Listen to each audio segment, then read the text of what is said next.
Tim advokat mantan Jampitsus Febri Adriansyah akan mengajukan 2 pra-peradilan. Pengajuan pra-peradilan ini disebut didasari temuan 9 pelanggaran hukum acara pidana dalam penanganan kasus kliennya. Tim kuasa hukum menyebut pra-peradilan pertama akan ditujukan terhadap Kejaksaan Agung terkait penetapan status tersangka dugaan tindak pidana pencucian uang atau TPPU beserta upaya penahanan paksa terhadap Febri.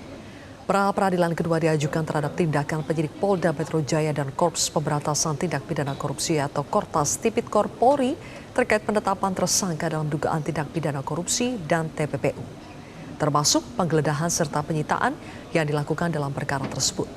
Tim advokat juga akan mempersoalkan dugaan adanya penetapan tersangka sebanyak 2 kali terhadap dugaan tindak pidana yang sama.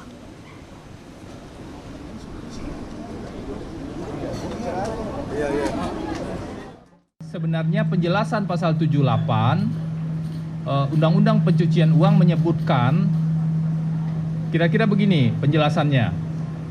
Dalam hal penyidik tindak pidana asal, penyidik awal dulu nih, tindak pidana asal, menemukan adanya bukti indikasi pencucian uang, barulah dilakukan penyidikan pencucian uang.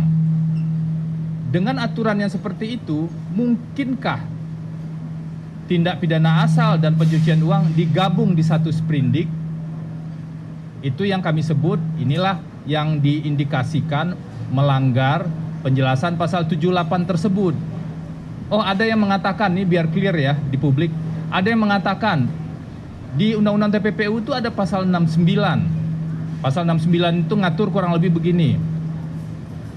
Tindak pidana asal itu tidak wajib dibuktikan terlebih dahulu untuk menangani TPPU. Benar, karena setelah ada rezim TPPU, nggak perlu menunggu pembuktian tindak pidana asal itu sampai di pengadilan, putusan pengadilan, atau berkekuatan hukum tetap. Namun tetap harus ada tindak pidana asalnya, harus ada bukti permulaannya dulu, baru kemudian bisa TPPU. Nah, kami harap nanti di proses pra-peradilan, hal tersebut bisa secara jernih dipilah. Ini kita belum bicara substansi perkara ya. Kita masih bicara tentang tepat atau tidak tepatnya sprindik yang seperti itu. Kalau surat perintah penyidikannya melanggar undang-undang, tentu saja semua tindakan setelah sprindik tersebut menjadi tidak sah secara hukum. Inilah yang ingin kami uji.